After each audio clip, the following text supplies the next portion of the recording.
તો આપણે આજે શરૂ કરીએ છીએ ચેપ્ટર નંબર 10 ધોરણ 11 વિષય બાયોલોજી ચેપ્ટર નંબર 10 કોષ ચક્ર અને કોષ વિભાજન.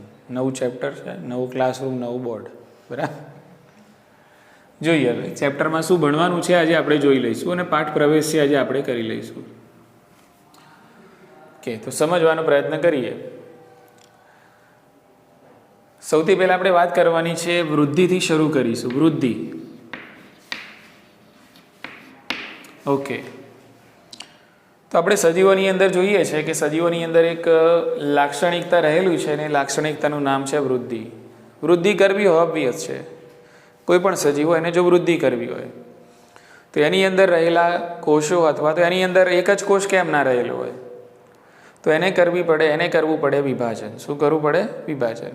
એક કોષો તો એકના કેટલા બનાવવા પડે? બેના કેટલા બનાવે? ચારના કેટલા બનાવે? 8. બરાબર ને? તો જ સજીવની વૃદ્ધિ પોસિબલ છે, બાકી સજીવની વૃદ્ધિ પોસિબલ છે નહીં. ઇવન અમીબા જે છે એ તો એક કોષીય સજીવ છે. અમીબા એક કોષીય સજીવ છે. બરાબર. તો અમીબાનું કોષ વિભાજન થાય છે એને આપણે પ્રજનન કહીએ. શું કહીએ? પણ થાય છે શું અસલમાં? કોષ વિભાજન થાય છે. એટલે 2 અમીબા મળે. કેટલા અમીબા મળે? 2 અમીબા મળે. બરાબર. એટલે અમીબાને પોતાની સંખ્યામાં વધારો કરવો હોય તો પણ એને શું કરવું પડે? કોષ વિભાજન કરવું પડે. અને કોઈ બહુકોષીય સજીવ છે, દાખલા તરીકે આપણે પોતાની વાત કરીએ. બરાબર. તો નાનપણની અંદર આપણું કદ શું હતું અને અત્યારે કદ શું છે આપણે બધા જાણીએ છીએ. તો આ કદની અંદર જે વધારો થયો, આપણા જે અંગની ઉપાંગોની જે વૃદ્ધિ થઈ છે એ વૃદ્ધિ એમને એમ થઈ હશે નહીં. એ વૃદ્ધિ પાછળ જવાબદાર છે કઈ પ્રક્રિયા? કોષ વિભાજનની પ્રક્રિયા. એના પાછળ જવાબદાર છે કોષ વિભાજન. બોલો, ખ્યાલ આવી ગયો? કે કોષ વિભાજન થશે તો જ વૃદ્ધિ થશે. કોષ છે આ કોષનું વિભાજન થશે એટલે એકના 2 કોષો મળવાના. આ જે 2 કોષ છે એનું વિભાજન થશે એટલે આપણને 2ના 4 કોષો મળશે. તો આ રીતે કોષોની સંખ્યામાં થશે વધારો. તો ખબર એ પડી કે વૃદ્ધિ માટે જવાબદાર છે કોષ વિભાજન. ક્લિયર? કે કોષોનું દ્વિગુણન પણ કહી શકાય. આને શું કહી શકાય? કોષોનું દ્વિગુણન. કારણ કે એકના કેટલા બને છે? 2. બેના કેટલા બનશે? 4. બરાબર. કે તો કોષ વિભાજન જવાબદાર છે, કોષોનું દ્વિગુણન જવાબદાર છે, જેના થકી સજીવોની અંદર આપણને વૃદ્ધિ જોવા મળે છે. ક્લિયર? અત્યારે આપણે આજે ચેપ્ટર છે એનું મહત્વ સમજવાનો પ્રયત્ન કરી રહ્યા છીએ કે ભાઈ કોષ વિભાજન કેમ જરૂરી છે. તો કોષ વિભાજન શાના માટે જરૂરી છે? શું જવાબ મળ્યો આપણને? વૃદ્ધિ માટે જરૂરી છે. સિમ્પલ આપણે વાત કરીએ. દાખલા તરીકે આપણને કોઈક જગ્યાએ ચામડીમાં વાગે છે અને ચામડી છોલાઈ જાય છે તો ચામડીનું ઉપરનું સ્તર છે નીકળી જતું હોય છે. બરાબર ને? પછી એ નીકળી ગયેલું જે સ્તર છે એ એમને એમ જ રહે છે આખી જીવન કે એના ઉપર નવી ચામડીનું સ્તર આવી જાય છે? નવી ચામડીનું સ્તર આવી જાય છે. એનો મતલબ એ થયો કે ત્યાં થયું હશે કોષ વિભાજન, અને કોષ વિભાજન થયું એટલે નવી ચામડી આવી જાય છે. તો એના પાછળ પણ કઈ પ્રક્રિયા જવાબદાર છે? કોષ વિભાજનની પ્રક્રિયા જવાબદાર છે. આપણા અંગને ઉપાંગોની વૃદ્ધિ કરવી હોય ફક્ત પ્રાણીઓની અંદર જ નહીં, વનસ્પતિની અંદર પણ. તો વનસ્પતિની અંદર આપણે જોઈએ છીએ કે ભાઈ વનસ્પતિ આપણે જ્યારે વાવેતર કરીએ ત્યારે એનું કદ કેવું હોય? નાનું હોય. પર્ણોની સંખ્યા એટલી બધી હોય નહીં. શરૂઆતમાં તો બીજ જ હોય ને. શરૂઆતમાં તો શું હોય? બીજ હોય. અને એક નાનકડા બીજનું આપણે વાવેતર કરીએ છીએ, એનું અંકુરણ થાય છે, એમાંથી મૂળ બને છે, તંત્ર પ્રકાંડ બને છે, પ્રરોતંત્ર બને છે, પર્ણો આવે છે, ફૂલ આવે છે. તો આવું બધું કઈ રીતે પોસિબલ થયું? આ બધા જે અંગો બને છે અને આ જે કદમાં વૃદ્ધિ થઈ રહી છે આ બધું કેમ પોસિબલ બને છે? તો એના પાછળની પ્રક્રિયા છે કઈ? વન એન્ડ ઓનલી કોષ વિભાજન.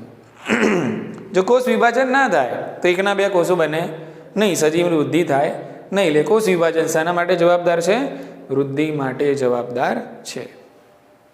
આટલી ખબર પડી ગઈ? ઓકે. હવે કોષ વિભાજનની પ્રક્રિયા કેવી છે? કે ભાઈ નિયંત્રણમાં હોય છે સજીવની અંદર કે એના ઉપર કોઈ નિયંત્રણ હોતું નથી.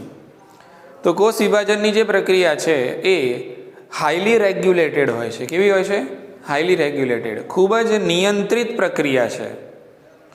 જે સમયે કોષ વિભાજન થવાનું છે એ સમય જ થશે. જેટલા કોષોનું થવાનું છે એટલા કોષોનું જ થશે. અને જેટલા કોષો બનવાના છે શરીરમાં અથવા તો વનસ્પતિમાં કે જે પણ સજીવ હોય એટલા કોષો જ બનશે, પછી આગળ કોષ વિભાજન થશે નહીં. બરાબર, એનો મતલબ એમ કે આ જે કોષ વિભાજનની પ્રક્રિયા છે કેવી છે? ખૂબ જ નિયંત્રિત પ્રક્રિયા છે, ખૂબ જ નિયંત્રિત છે. એટલે કે એના ઉપર કંઈક એવો કંટ્રોલ હોય છે કે જેના કારણે કોષ વિભાજન છે નિયંત્રિત થતું હોય છે. બરાબર કે જો સમજવાનો પ્રયત્ન કરીએ, દાખલા તરીકે મારી જોડે એક કોષ છે. હવે આ કોષ છે એનું કોષ વિભાજન નિયંત્રણમાં છે અને ખૂબ જ ઉચ્ચ કોટીનું નિયંત્રણમાં છે. આ કોષની અંદરથી સમજી લો કે આપણે 100 કોષો બનાવવા છે, તો આ કોષનું વિભાજન થાય છે અને આપણને કેટલા કોષો મળે છે? 100 કોષો મળે છે. એના પછી આ કોષોનું વિભાજન અટકી જશે, એના પછી આ કોષોનું વિભાજન થશે નહીં. દાખલા તરીકે હમણાં જ આપણે એક ઉદાહરણ આપ્યું કે આપણી જોડે છે ભાઈ, આપણને કંઈક વાગી જાય છે, ચામડી છોલાઈ જાય છે, તો નવું ચામડીનું સ્તર જેટલું ગયું છે એટલું આવે છે. આખી શરીરની ચામડી નવી આવે છે? ના, આખી શરીરની ચામડી નવી આવતી નથી. જે સ્તર છોલાઈ ગયું છે નવી ચામડીનું સ્તર આવી જાય છે. ક્લિયર ને? એના ઉપર ફરીથી બીજું આવે છે નવું એક્સ્ટ્રા, એટલે ભવિષ્યમાં વાગે તો બીજું કામમાં આવે. રિઝર્વમાં હોય છે, હોતું નથી. એટલે અહીંયા આદેશ મળ્યો એમ કે ભાઈ તમારે આટલા જ કોષોનું વિભાજન કરવાનું છે, ચામડી બની જાય એના પછી બીજા કોષોનું વિભાજન કરવાનું નથી. એટલે ત્યાં વિભાજન કેવું થઈ ગયું? સ્ટોપ. ત્યાં વિભાજન કેવું થઈ ગયું? સ્ટોપ થઈ ગયું, રોકાઈ ગયું. દાખલા તરીકે આપણી આ કાનની બૂટ, બરાબર, ચલો અહીંયા વિભાજન જો અટક્યું ના હોત તો કાનની બૂટ છેક નીચે અડી જતી, હા કે ના? પણ અહીંયા વિભાજન શું થઈ ગયું? અટકી ગયું. આટલે સુધી જ બસ, એનાથી આગળ વધવાનું છે નહીં. દાખલા તરીકે આપણી બે આંગળીઓ વચ્ચેની આ જે ચામડી છે ને, આપણી આંગળીઓ વચ્ચેની આ જે ચામડી છે, આ ચામડીને ઓર્ડર મળ્યો ના હોત કે ભાઈ અહીંયા તમારે વિભાજન અટકાઈ દેવાનું છે, તો આ ચામડી તો છેક અહીંયા સુધી આવી જતી ને, આમ આ રીતે ચામાચીડિયા જેવું લાગતું. બોલો, ખ્યાલ આવી ગયો? પણ અહીંયા સુધી છે એમ. ક્યાં સુધી છે? અહીંયા સુધી. હવે આનાથી વધારે ચામડી છે અહીંયા વિકસતી નથી. મતલબ શું થયો? ખબર શું પડી આપણને? કે કોષ વિભાજનની પ્રક્રિયા છે શું છે? ખૂબ જ નિયંત્રિત છે. જ્યારે જે સમયે જેટલા કોષોની જરૂર છે એટલા જ કોષો તમારા શરીરમાં બનશે અને એ જગ્યાએ જ બનશે, દરેક જગ્યાએ બનશે નહીં. ખ્યાલ આવી ગયો? કે એટલે કોષ વિભાજન એક ખૂબ જ નિયંત્રિત પ્રક્રિયા છે. ઇઝી? ચલો માની લઈએ છીએ કે આપણે કોષ વિભાજનનું નિયંત્રણ છૂટી જાય છે. કોષ વિભાજનનું નિયંત્રણ છૂટી જાય છે, બરાબર? ઓકે. એટલે કે કોષ નામનો જે ઘોડો છે બે લગામ થઈ જાય છે. કેવું થઈ જાય છે? બે લગામ. હવે બે લગામ ઘોડો હોય દોડ્યા જ કરે ને, ઊભો રહે કોઈ જગ્યાએ? એને ખબર ના પડે કે ભાઈ એને ક્યારે ઊભા રહેવાનું છે ને ક્યારે દોડવાનું છે, બરાબર? લગામ હાથમાં હોય, કંટ્રોલ હાથમાં હોય ત્યાં સુધી એને ખ્યાલ આવે કે ભાઈ મારે ક્યાં સુધી દોડવાનું છે ને ક્યારે ઊભા રહેવાનું છે. ખ્યાલ આવી ગયો? હવે ઘોડો બે લગામ થઈ ગયો. ઘોડો ઇન ધ સેન્સ કે આપણો આ જે કોષ છે, બરાબર, એના ઉપર જે કોષ વિભાજનનો કંટ્રોલ હતો એ કેવો થઈ ગયો? છૂટી ગયો, બરાબર? એટલે હવે આને ખબર નહીં પડે કે ભાઈ આને કેટલી વાર વિભાજન થવાનું છે. એટલે આ કોષ તો વારંવાર વિભાજન થયા જ કરશે. આ કોષ વારંવાર વિભાજન થયા જ કરશે અને એવા કોષોનું નિર્માણ કરશે જેની તમારા શરીરમાં કોઈ જ જરૂર છે નહીં. વધારાના કોષો બન્યા. કેવા બન્યા? વધારાના કોષો. માની લો કે આ કોષને ઓર્ડર મળે છે, બરાબર, ભાઈ તમારે 100 વાર વિભાજન થવાનું છે, તો 100 વાર વિભાજન થઈને આ સ્ટોપ થઈ જવો જોઈએ, બરાબર ને? પણ થાય છે કંઈક એવું કે ભાઈ કોષ વિભાજનનું નિયંત્રણ છૂટી જાય છે. તો હવે શું થશે? તો વિભાજનનું નિયંત્રણ છૂટી જશે એટલે આ કોષનું વિભાજન થતું જ રહેશે, અટકશે નહીં. અને તમારા શરીરમાં કંઈક એવા કોષોનો સમૂહ પેદા થશે કે જેની તમને જરૂર છે નહીં. તો આને કહેવાય કોષોની અનિયંત્રિત વૃદ્ધિ. શું છે આ? કોષોની અનિયંત્રિત વૃદ્ધિ. આ બે લગામ ઘોડો છે એમ, આને ખબર નહીં પડે આને ક્યારે અટકવાનું છે, એ તો દોડ્યા જ કરશે. કારણ કે એના ઉપર જે કોષ વિભાજનનો જે કંટ્રોલ હતો એ કેવો થાય? જતો રહ્યો છે. એટલે તમારા શરીરની અંદર આવા કોષો ભેગા થશે અને આને કહેવાય કેન્સર. શું કહેવાય આને? કેન્સર. કેન્સર એટલે શું? કેન્સર એટલે કોષોની અનિયંત્રિત વૃદ્ધિ. કોષોની અનિયંત્રિત વૃદ્ધિ. આવા વધારાના કોષો જેની તમારા શરીરમાં જરૂર છે નહીં, એ ભેગા થઈને ગાંઠ જેવી રચના બનાવે. એને આપણે કહીએ છીએ કેન્સરની ગાંઠ. બોલો, ખ્યાલ આવી ગયો? એટલે કેન્સર થવાનું મુખ્ય કારણ જ આ છે. કેન્સર થવાનું મુખ્ય કારણ જ આ છે કે તમારા કોષ વિભાજનનું નિયંત્રણ કેવું થઈ જાય છે? છૂટી જાય છે. અને પછી ખ્યાલ આવતો નથી કે એ કોષને કેટલી વાર વિભાજિત થવાનું છે. એટલે વગર કામના કોષો, એટલે કોષોની જે અનિયંત્રિત વૃદ્ધિ છે થયા જ કરે છે. અને કોષો ભેગા થઈને એક માસ બનાવે છે, એક જથ્થો બનાવે છે, જેને તમે કેન્સરની ગાંઠ કહો છો. બરાબર કે એટલે સામાન્ય જે તંદુરસ્ત કોષ હતો એ કેન્સરગ્રસ્ત કોષની અંદર શું થઈ ગયો? રૂપાંતરિત થઈ ગયો. પહેલાં રૂપાંતરિત ન હતો કારણ કે એના ઉપર કોષ વિભાજનનું નિયંત્રણ હતું, અને હવે આ જે કોષ છે એને કોષ વિભાજન ઉપર નિયંત્રણ છે નહીં. બોલો, ખ્યાલ આવી ગયો? હવે આવું કેમ થાય છે? એના બીજા ઘણા બધા કારણો છે, એની આપણે અહીંયા ડિસ્કસ કરવાનું છે નહીં, પણ મુદ્દો સમજ્યા ને? કોષ વિભાજન કંઈ આડેધડ ને ઇલ્લમ ચિલ્લમ પ્રક્રિયા છે નહીં, ટાઇટલી રેગ્યુલેટેડ પ્રક્રિયા છે.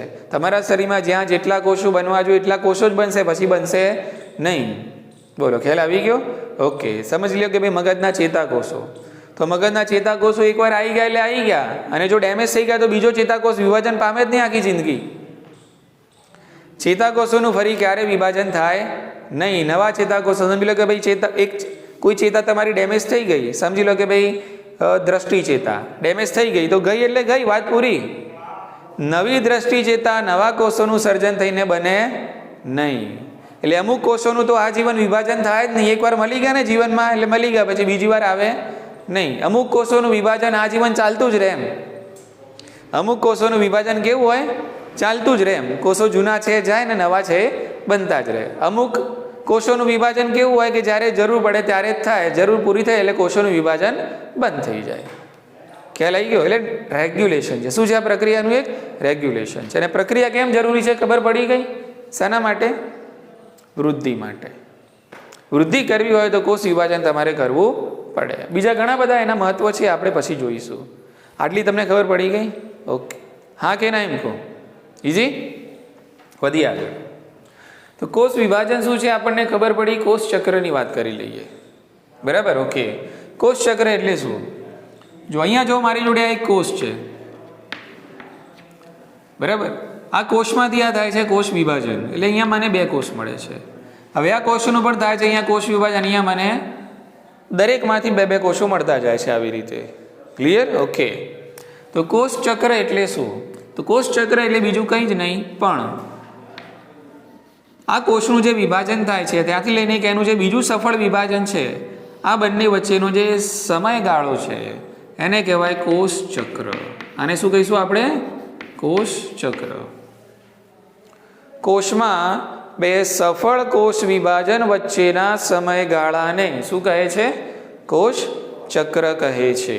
2 સફળ કોષ વિભાજન વચ્ચેના સમયગાળાને શું કહીશું આપણે? કોષ ચક્ર તરીકે ઓળખવામાં આવે છે. સમજી લો કે મારી જોડે એક કોષ છે, મારી જોડે એક કોષ છે, એનું ચક્ર ફરાવું છું. ચલો આ રીતે મેં એનું ચક્ર ફરે. મારી જોડે એક કોષ છે, એનું મેં આ રીતે ચક્ર ફરાવ્યું, અને અહીંયા મારા હાથમાં આવી ગયા 2 કોષ. અહીંયા કેટલા છે? 2 કોષ. બોલો, ખ્યાલ આવી ગયો? આ એક કોષ છે, એને મેં કોષ ચક્રમાં એન્ટ્રી લગાવી, મેં કોષ ચક્રમાં એક ચક્કર ફરાવ્યું આપણે, અને અહીંયા મને મળી ગયા 2 કોષ, બીજા બાળકોષો. એટલે ટોટલ 3 કોષો નથી થયા. આ એક કોષ છે એમાંથી કેટલા મળ્યા મને? 2 કોષો. ટોટલ 3 નહીં. બોલો, સમજાવ્યું કે નહીં? આ એક કોષ છે એમાંથી મને 2 કોષ મળ્યા. બરાબર? તો આ કોષમાંથી જ્યારે બીજા 2 કોષોનું વિભાજન થાય છે, એટલે આ સફળ કોષ વિભાજન જે થયું એના વચ્ચેનો આ જે સમયગાળો છે આને કહેવાય કોષ ચક્ર. શું કહેવાય આને? કોષ ચક્ર. બોલો, સમજાવ્યું કે નહીં? ક્લિયર ને? તો 2 સફળ કોષ વિભાજન વચ્ચેના સમયગાળાને કોષ ચક્ર તરીકે ઓળખવામાં આવે છે. તો આખું તમારું થાય છે કોષ ચક્ર.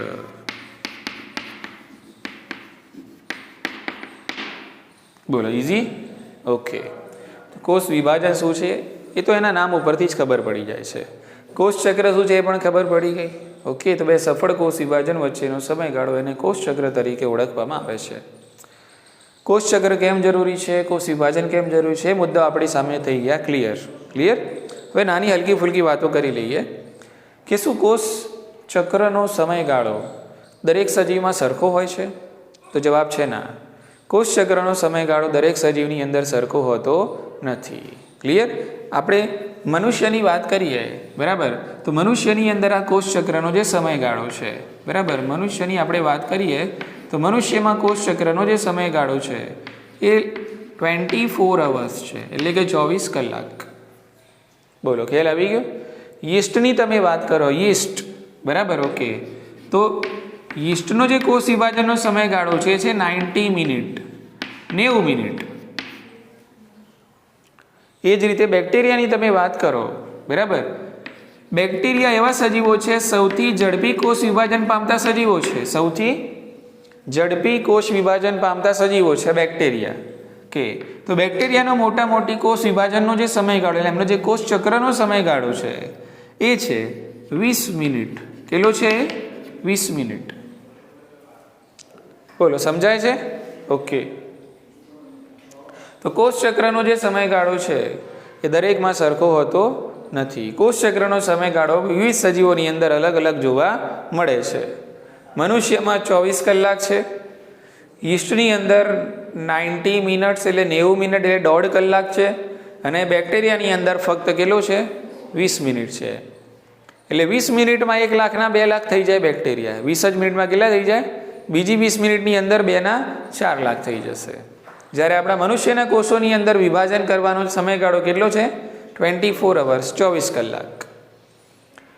એક કોષમાંથી 2 કોષ બનતા, એટલે કે આ કોષ ચક્રનો જે સમય છે મનુષ્યના કોષોમાં ઓન એન એવરેજ કેટલો છે? 24 અવર્સ. યીસ્ટની અંદર 90 મિનિટમાં તમને 2 પ્રોડક્ટ મળી જાય અને બેક્ટેરિયાની અંદર તો ફક્ત 20 જ મિનિટમાં. એટલે બેક્ટેરિયાને સૌથી ઝડપી કોષ વિભાજન પામતા સજીવો કહેવામાં આવે છે. આટલી વાત મગજમાં ઉતરી ગઈ. બોલો હા કે ના? ક્લિયર? ઓકે. ચલો હવે આપણે સમજવાનો પ્રયત્ન કરીએ કે આ જે કોષ ચક્ર છે એ કેટલા તબક્કામાં વહેંચાયેલું છે. આખું આ જે સેલ સાયકલ, એટલે કે જેને આપણે કહીએ છીએ કોષ ચક્ર, બરાબર. તમારે એક કોષમાંથી 2 કોષ લેવા હોય તો તમારે કયા કયા બોર્ડરોમાંથી પસાર થવું પડશે, કયા કયા સ્ટેજીસમાંથી તમારે પસાર થવું પડશે, સ્ટેજીસની આપણે વાત કરી લઈએ, બરાબર. ઓકે. અને એ જ વસ્તુ આપણે આની અંદર આ ચેપ્ટરમાં ભણવાની છે. ક્લિયર? કે સમજો, બહુ જ ઇઝી અને આસાન છે, ધ્યાન રાખજો, બરાબર. કે અહીંયા હું લખું છું કોષ ચક્ર. આ છે કોષ ચક્ર એટલે કે સેલ સાયકલ.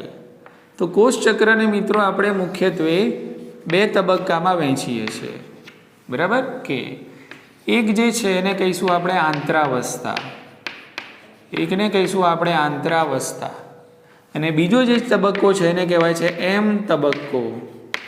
એક આંતરાવસ્થા છે અને બીજો એમ તબક્કો છે. આંતરાવસ્થાને અંગ્રેજીમાં કહેવાય ઇન્ટરફેઝ.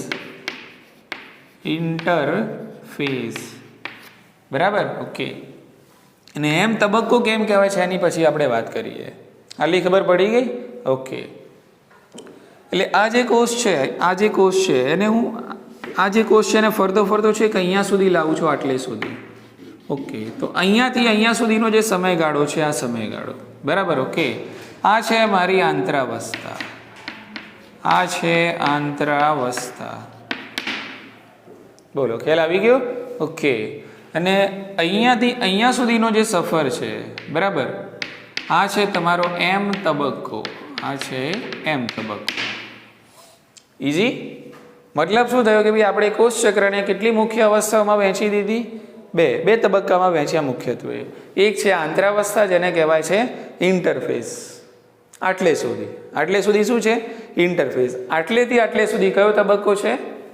એમ તબક્કો. આલી ખબર પડી ગઈ? ઓકે. હવે આંતરાવસ્થા જે છે એને ફરીથી 3 તબક્કાઓમાં વહેંચવામાં આવે છે. 3 તબક્કાઓમાં. એમાંનો સૌથી પહેલો તબક્કો છે એને કહેવાશે જીવન. બીજો જે તબક્કો છે એને કહેવાશે એસ. અને ત્રીજો તબક્કો છે એને કહેવાય છે G2.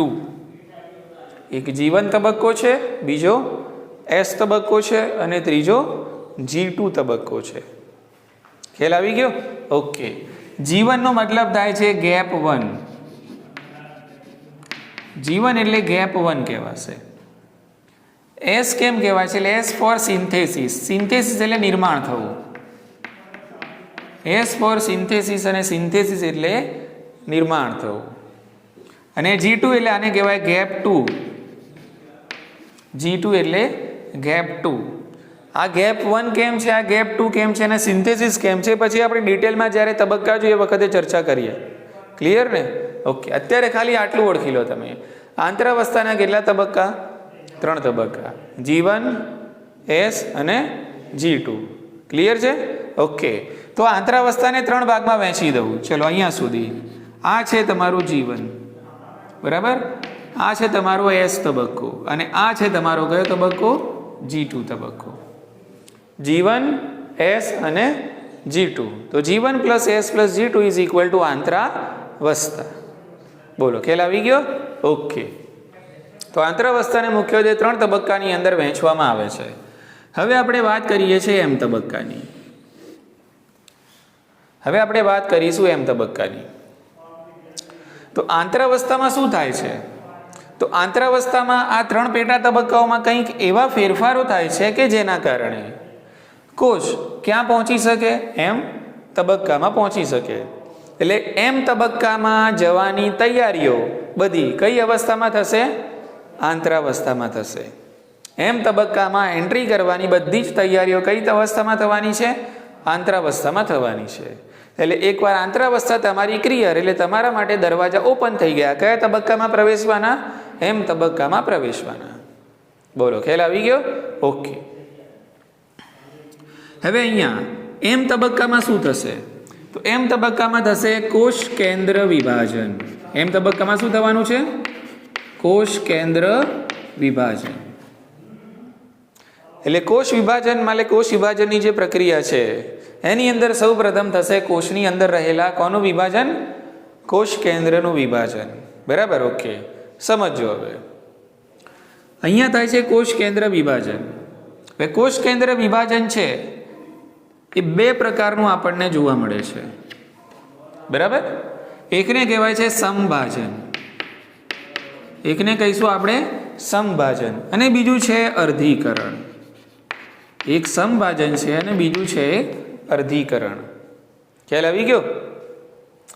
M તબક્કામાં કોષ કેન્દ્ર વિભાજન થશે અને આ કોષ કેન્દ્ર વિભાજન 2 પ્રકારે થાય. જેવો કોષનો પ્રકાર એ પ્રમાણે કોષ કેન્દ્રનું વિભાજન થાય. એમાં એક પ્રક્રિયા છે કઈ? સમભાજન અને બીજી પ્રક્રિયા છે અર્ધીકરણ. બોલો ખ્યાલ આવી ગયો? ઓકે. સમભાજન એટલે શું એ સમજી લઈએ અને અર્ધીકરણ એટલે શું એ સમજી લઈએ. બરાબર. ઓકે. સમભાજન એટલે આને કહેવાય મિટોસિસ. અંગ્રેજીમાં શું કહેવાય? મિટોસિસ. અને અર્ધીકરણ એટલે આને કહેવાય મિયોસિસ. મિયોસિસ એટલે અર્ધીકરણ. બોલો ખ્યાલ આવી ગયો? એટલે મિટોસિસમાં પણ એમ આવે છે અને મિયોસિસમાં પણ શું આવે છે? એમ આવે છે. એટલે આ તબક્કાને આપણે શું કીધું? M તબક્કો. બોલો સમજાયું? હા કે ના? એટલે આને આપણે કીધું M તબક્કો. ક્લિયર ને? કે ચાલો. સમભાજન એટલે શું? બહુ સરળ શબ્દોમાં હું તમને સમજાવવાનો પ્રયત્ન કરીશ. બરાબર. સમભાજન એટલે મારી જોડે સમજી લો કે આ કોષ છે. આ કોષનું આ કોષ કેન્દ્ર છે. કોષ કેન્દ્રની અંદર છે 46 રંગસૂત્રો. કેટલા છે? 46. અને આ કોષનું જ્યારે હું વિભાજન કરું છું તો ઓબ્વિયસ છે મને કેટલા કોષો મળવાના છે? 2 કોષો મળવાના છે. બરાબર. અને આ બંને કોષોની અંદર રંગસૂત્રોની સંખ્યા એટલી જ હશે જેટલી પિતૃકોષમાં છે. પિતૃકોષમાં કેટલી હતી? 46. અને પિતૃકોષમાંથી આ જે 2 બાળકોષો મળે છે તો આ બંને બાળકોષોમાં પણ રંગસૂત્રોની સંખ્યા પણ એટલી હશે અને રંગસૂત્રોના પ્રકારો પણ એવા જ હશે. સેમ ટુ સેમ રંગસૂત્રો જે પિતૃકોષમાં હતા એટલી જ સંખ્યામાં અને એવા જ પ્રકારના શામાં જોવા મળશે? બાળકોષોમાં જોવા મળશે. અને જો આ પ્રકારે કોષ કેન્દ્રનું વિભાજન થાય તો પ્રક્રિયાને કહેવાય સમભાજન. શું કહેવાય આને? બોલો ખ્યાલ આવ્યો? હા કે ના? બરાબર ને? કે તો સમભાજન કંઈક એવી કોષ કેન્દ્ર વિભાજનની પ્રક્રિયા છે કે જેમાં રંગસૂત્રોની સંખ્યા બાળકોષોમાં અને રંગસૂત્રોના પ્રકારો બાળકોષોમાં એટલા જ રહે છે જેટલા કે એની અંદર હોય છે પિતૃકોષમાં. બરાબર. એટલે સરખું ભાજન થયું ને ભાઈ? આ કયું ભાજન કહેવાય? સરખું ભાજન થયું. આમાંથી 2 કોષો મળ્યા તો બંને કોષોની અંદર પણ એટલા જ રંગસૂત્રો છે અને એવા પ્રકારના જ રંગસૂત્રો છે. સંખ્યા પણ બદલાઈ નહીં, પ્રકાર પણ ન બદલાયો. એટલા જ સંખ્યામાં એટલા જ પ્રકારમાં રંગસૂત્રો જે કોની અંદર હતા? પિતૃકોષોમાં હતા એવા જ અને એટલા જ રંગસૂત્રો તમને બાળકોષોમાં જોવા મળે છે. રંગસૂત્રોની સંખ્યા અહીંયા અડધી થતી નથી. તો આને કહેવાય સમભાજન. સરખું ભાજન. ઉતરી ગઈ મગજમાં વાત? બોલો હા કે ના? તો એક પ્રક્રિયા કઈ છે? સમભાજન. ઈઝી. ચલો બીજી પ્રક્રિયા છે કઈ? અર્ધીકરણ. કંઈ નહીં, અર્ધીકરણ, એના નામની અંદર જ મતલબ છે અર્ધીકરણ, અડધું કરો. અર્ધીકરણ એટલે શું? અડધું કરો. બરાબર, ઓકે. માની લો કે તમારી જોડે અહીંયા કોષ છે અને આ કોષની અંદર રંગસૂત્રો છે કેટલા? 46. ઇન ધ સેન્સ કે આના કોષ કેન્દ્રમાં રંગસૂત્રો કેટલા છે? 46. હવે આનું અર્ધીકરણ થશે અને એમાંથી તમને જે બાળકોષો મળશે એ બાળકોષોની અંદર રંગસૂત્રોની સંખ્યા થઈ જશે હાફ.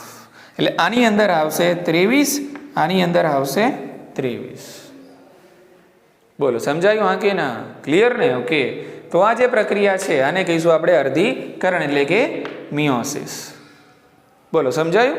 કે એટલે અર્ધીકરણ એટલે શું?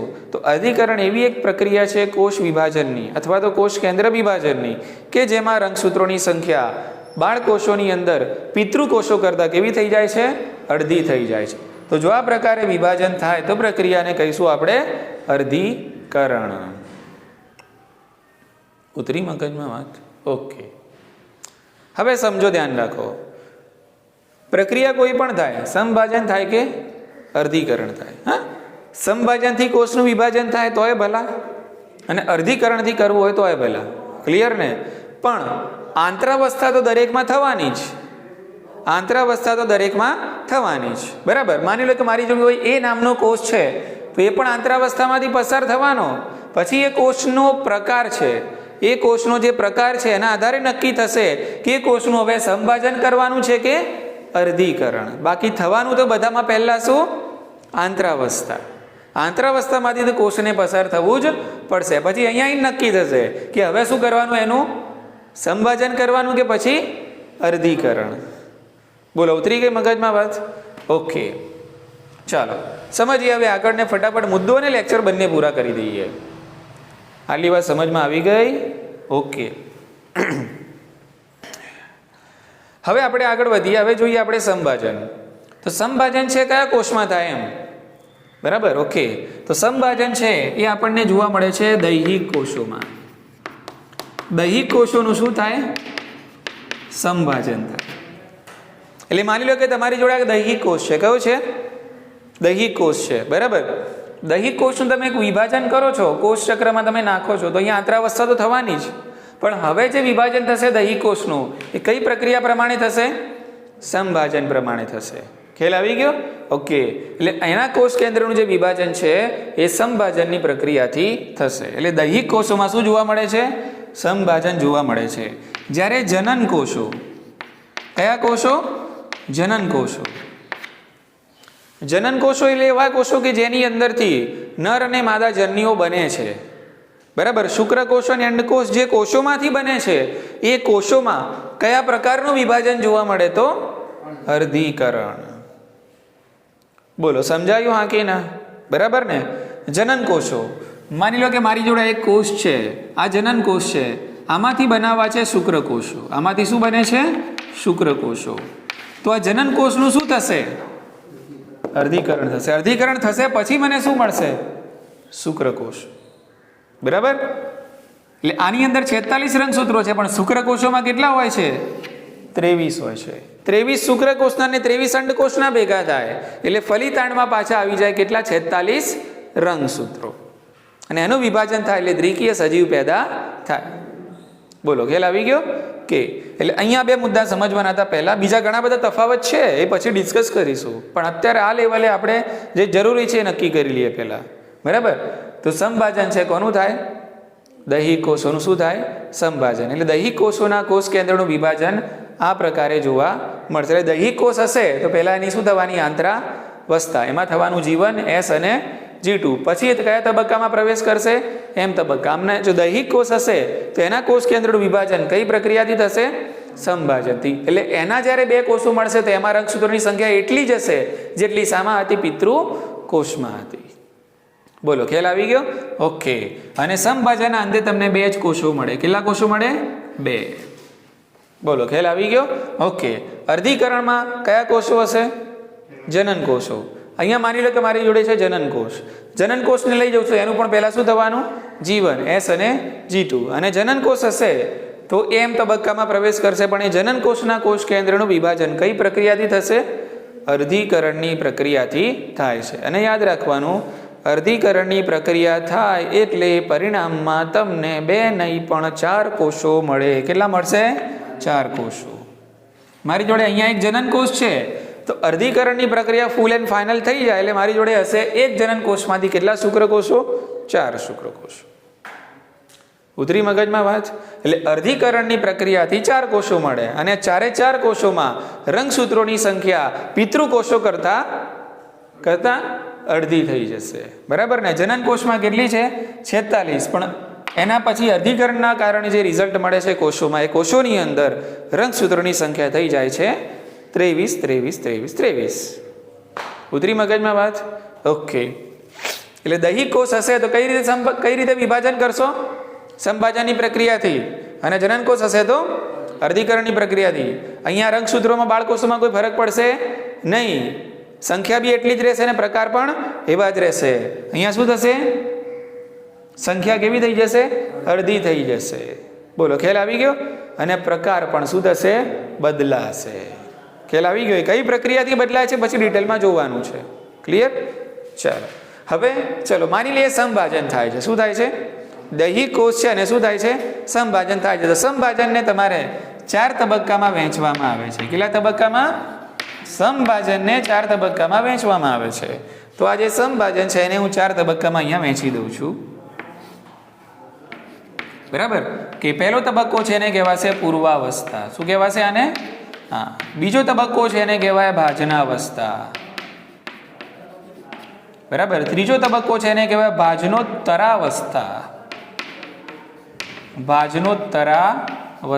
અને ચોથો તબક્કો છે એને કહેવાય અંત્યાવસ્થા. ચલો ફટાફટ ખ્યાલ આવી ગયો? બરાબર? જો અહીંયા 4 તબક્કા પાડ્યા ને. આખો સંભાજન તબક્કો. કયો તબક્કો? સંભાજન તબક્કો. બરાબર? અને સંભાજન તબક્કો બીજા કેટલા પેટા તબક્કામાં વહેંચાયેલો?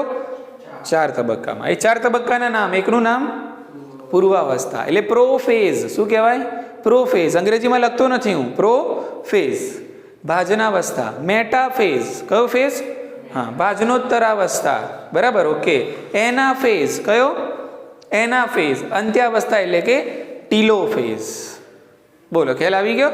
કે તો સંભાજનને 4 તબક્કાઓમાં વહેંચવામાં આવે છે. બરાબર? ઓકે. એટલે અહીંયા એમ તબક્કો અહીંયા તમે પૂરો કરશો દૈહિક કોષનો, તો અહીંયા તમારી જોડે કોષ તો એક જ હશે.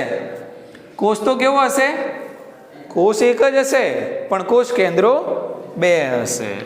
એટલે પહેલા થાય છે કોનું વિભાજન? કોષ કેન્દ્રનું વિભાજન. હજી કોષનું વિભાજન થયું નથી. કોષ રસનું વિભાજન થયું.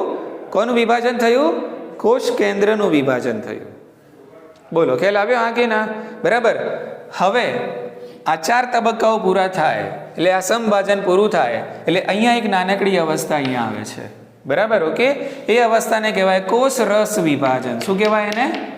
કોષ રસ વિભાજન.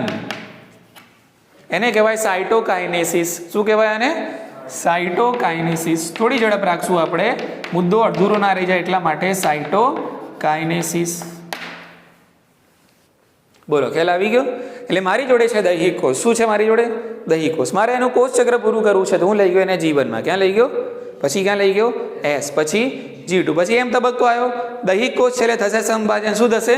સંભાજન. એટલે પહેલા થશે પૂર્વાવસ્થા. બરાબર? ઓકે. પછી થશે ભાજનાવસ્થા, ભાજનોત્તરાવસ્થા, અંત્યાવસ્થા. એટલે આ 4 અવસ્થાઓમાં કોષની અંદર રહેલા કોષ કેન્દ્રનું વિભાજન થઈ ગયું, પણ કોષ રસનું વિભાજન થયું નથી. ખ્યાલ આવી ગયો? એટલે એમ તબક્કામાં શું થાય? કોષ કેન્દ્રનું વિભાજન થાય. કોષ રસનું વિભાજન હજુ થયું નથી. એમ તબક્કો પૂરો થાય એટલે કોષ 2 ભાગમાં વહેંચાય નહીં. કોષ કેન્દ્ર 2 ભાગમાં વહેંચાય. અને એમ તબક્કો પૂરો થયા પછી જે અવસ્થા આવે છે કઈ છે? કોષ રસ વિભાજન. અને હવે કોષ રસનું વિભાજન થશે. અને કોષ રસનું વિભાજન થશે એટલે આ કોષ કેટલા કોષમાં વહેંચાશે? 2 કોષમાં વહેંચાશે અને દરેકની અંદર હશે સ્વતંત્ર કોષ કેન્દ્ર. બોલો, ખ્યાલ આવી ગયો? એટલે એમ તબક્કામાં કોષ રસ વિભાજનની પ્રક્રિયાનો સમાવેશ થતો નથી. બરાબર ને? કોષ રસ વિભાજન એમ તબક્કાનો હિસ્સો નથી. ઈઝી છે કે? તો આ મુદ્દો સેટ થઈ ગયો. બરાબર ને? ખ્યાલ આવ્યો? હા કે ના? ચલો વાત કરીએ કોની હવે? અર્ધીકરણની. મારી જોડે જનનકોષ છે. કેવું છે? જનનકોષ. તો જનનકોષને લઈને આગળ વધવાનો. તો જનનકોષમાં પહેલા શું થવાની? G1 તબક્કો થશે, પછી S, પછી G2. આંતરાવસ્થા પૂરી થશે, પછી એને હું લઈને જઈશ કયા તબક્કામાં? M તબક્કામાં. પણ મારી જોડે કયો કોષ છે? જનનકોષ. તો કઈ પ્રક્રિયા થશે આ બેમાંથી? અર્ધીકરણની. કઈ થશે? અર્ધીકરણની. ઓકે, ચલો અર્ધીકરણની આ જે પ્રક્રિયા છે એ અર્ધીકરણની પ્રક્રિયા બે તબક્કામાં વહેંચાયેલી છે, અર્ધીકરણ 1 અને અર્ધીકરણ 2. અર્ધીકરણ 1 અને અર્ધીકરણ 2. બોલો, સમજાય છે? ઓકે. અર્ધીકરણ 1 ની કેટલી અવસ્થાઓ? સમજો, અર્ધીકરણ 1 ની કેટલી અવસ્થાઓ? તો આટલી જ, બરાબર ને? અર્ધીકરણ 1 ની આટલી જ અવસ્થાઓ છે. ક્લિયર? કે પણ અહીંયા નંબર આપીશું આપણે, ફક્ત ફરક એટલો. જો અર્ધીકરણ 1 છે, અહીંયા શું છે? તો અહીંયા કહીશું પૂર્વાવસ્થા 1, ભાજનાવસ્થા 1, ભાજનોત્તરાવસ્થા 1 અને અંત્યાવસ્થા 1. બરાબર? પછી થશે શું? કોષરસ વિભાજન. ઉતરી મગજમાં વાત? ખાલી નંબર આપવાના છે. આ અર્ધીકરણ 1 છે એટલે અહીંયા બધી અવસ્થાઓને નંબર 1 આપી દેવાનો. પૂર્વાવસ્થા 1, ભાજનાવસ્થા 1, ભાજનોત્તરાવસ્થા 1, અંત્યાવસ્થા 1. બોલો, ખ્યાલ આવી ગયો? ચલો પછી શું થશે? નાનકડું શું થશે? કોષરસ વિભાજન. પછી કોષો કઈ અવસ્થામાં પ્રવેશ છે? અર્ધીકરણ 2. એ બે કોષો જે બન્યા ને એ પછી હવે ક્યાં જવાના? અર્ધીકરણ 2 માં. એટલે અર્ધીકરણ 1 માં 2 કોષો બન્યા અને 2 માં બીજા શું બનશે? 4. એટલે અર્ધીકરણની આખી પ્રક્રિયામાં તમને કેટલા કોષો મળે છે? 4 મળે છે. બોલો, ખ્યાલ આવી ગયો કે નહીં? બરાબર? ઓકે. તો અર્ધીકરણ 2 માં જશો એટલે હવે નંબર 2 આપવાનો. પૂર્વાવસ્થા 2, ભાજનાવસ્થા 2, ભાજનોત્તરાવસ્થા 2, અંત્યાવસ્થા 2. બોલો, સમજાયું કે નહીં? ઈઝી છે એકદમ. બરાબર? અર્ધીકરણની પ્રક્રિયાને કેટલા તબક્કામાં વહેંચી? 2 તબક્કામાં. બરાબર ને? ઓકે. તો અહીંયા હું લખું છું, જુઓ અહીંયા હું લખું છું, ફરીથી લખું છું. અહીંયા કોમન લખી દઈશ. અહીંયા હું પૂર્વાવસ્થા, પછી કઈ અવસ્થા આવે છે? ભાજનાવસ્થા. પછી બોલો કઈ આવશે? ભાજનોત્તરાવસ્થા. બરાબર? અને પછી કઈ આવશે? અંત્યાવસ્થા. બોલો, ખ્યાલ આવી ગયો કે? તો અર્ધીકરણ 1 પહેલા થશે, પછી શું થશે? અર્ધીકરણ 2. અર્ધીકરણ 1 થશે એટલે કઈ અવસ્થા આવશે? પૂર્વાવસ્થા 1, પછી આવશે ભાજનાવસ્થા 1, પછી આવશે ભાજનોત્તરાવસ્થા 1 અને પછી અંત્યાવસ્થા 1. બરાબર? પછી આવશે નાનકડી કઈ? કોષરસ વિભાજન. ચલો, 2 કોષો મળ્યા તમને. હવે 2 કોષો કઈ અવસ્થામાં જવાના? અર્ધીકરણ 2 માં. એટલે હવે થશે કઈ? પૂર્વાવસ્થા 2, ભાજનાવસ્થા 2, ભાજનોત્તરાવસ્થા 2 અને અંત્યાવસ્થા 2. અને પછી બાજુ થશે કોષરસ વિભાજન. કેટલા કોષો મળ્યા હવે તમને? 2 માંથી બીજા 2 એટલે 4. ટોટલ કેટલા થયા? 4. એટલે આ કોષનું અર્ધીકરણ થયું. એટલે અર્ધીકરણ 1 માં તમને અહીંયા 2 કોષો મળ્યા અને પછી આ કોષનું સદ્યું અર્ધીકરણ 2 એટલે તમને મળ્યા કેટલા? ટોટલ 4 કોષો. પણ જે કોષો મળશે એની અંદર રંગસૂત્રોની સંખ્યા કેવી થઈ ગઈ? અડધી થઈ ગઈ. ઉતરી મગજમાં વાત? ચલો હવે છેલ્લો મુદ્દો ને લેક્ચર પૂરું કરીએ ફટાફટ. ઓકે. હવે આની જે પૂર્વાવસ્થા 1 છે ને, આની જે પૂર્વાવસ્થા 1 એ લાંબી છે. અર્ધીકરણ 1 ની પૂર્વાવસ્થા 1 યાદ રાખો. અર્ધીકરણ 1 ની પૂર્વાવસ્થા 1 શું છે? ઘણી લાંબી છે. બરાબર? ઓકે. તો આ જે પૂર્વાવસ્થા 1 છે અર્ધીકરણની, બરાબર, આ પૂર્વાવસ્થા 1 એના કેટલા તબક્કા છે એની આપણે વાત કરી લઈએ. એના ટોટલ 5 તબક્કા છે. પૂર્વાવસ્થા જે 1 છે એના 5 તબક્કા. બરાબર? ઓકે. પહેલો તબક્કો છે એને કહેવાય લેપ્ટોટીન. પહેલો તબક્કો છે એને લેપ્ટોટીન કહેવાય. બીજો તબક્કો છે એને કહેવાય જાયગોટીન. બરાબર? ઓકે. એના પછીનો જે ત્રીજો તબક્કો છે એને કહેવાય પેકીટીન. એના પછીનો તબક્કો છે એને કહેવાય ડિપ્લોટીન. અને 5મો તબક્કો છે એને કહેવાય ડાયકાઇનેસિસ.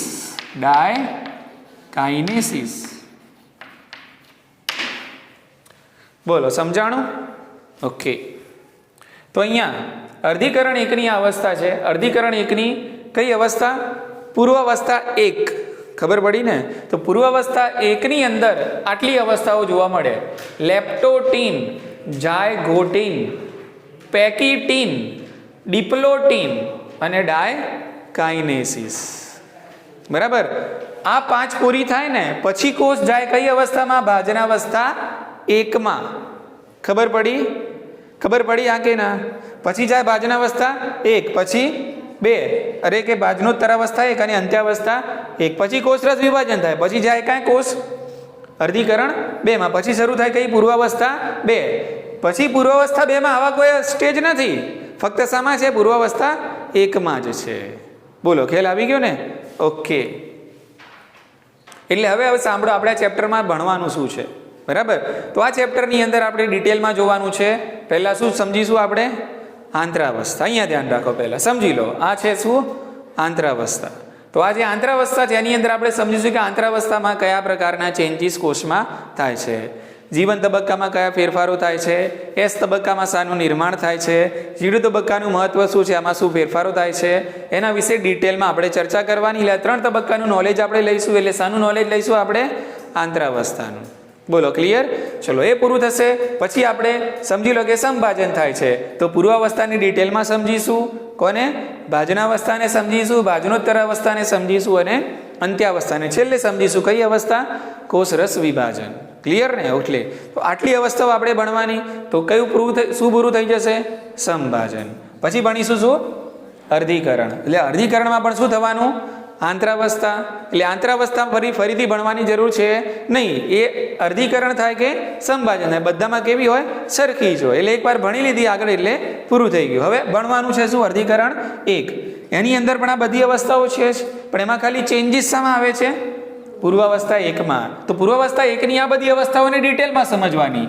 લેપ્ટોટીન, જાયગોટીન, પેકિટીન, ડિપ્લોટીન અને ડાયકાઇનેસિસ. આમાં કયા ફેરફારો થાય છે અને કઈ રચનાઓ નિર્માણ પામે છે એ બધું ડિટેલમાં સમજવાનું.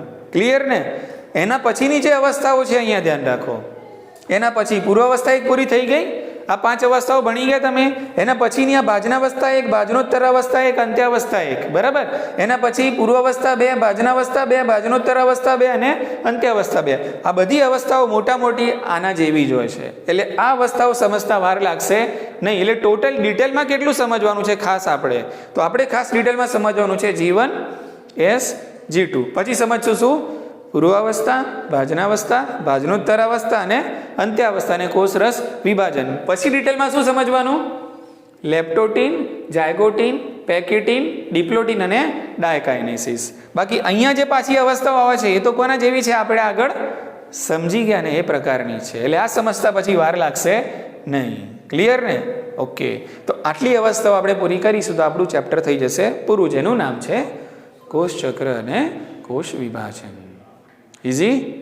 બોલો, આજના લેક્ચરમાં કોઈને કંઈ ડાઉટ? ખ્યાલ આવી ગયો કમ્પ્લીટ? ઓકે. તો આપણે હવે શરૂ કરવાની છે કઈ અવસ્થા? આંતરાવસ્થા. ક્લિયર ને? ઓકે. આવતીકાલે શરૂ કરીશું.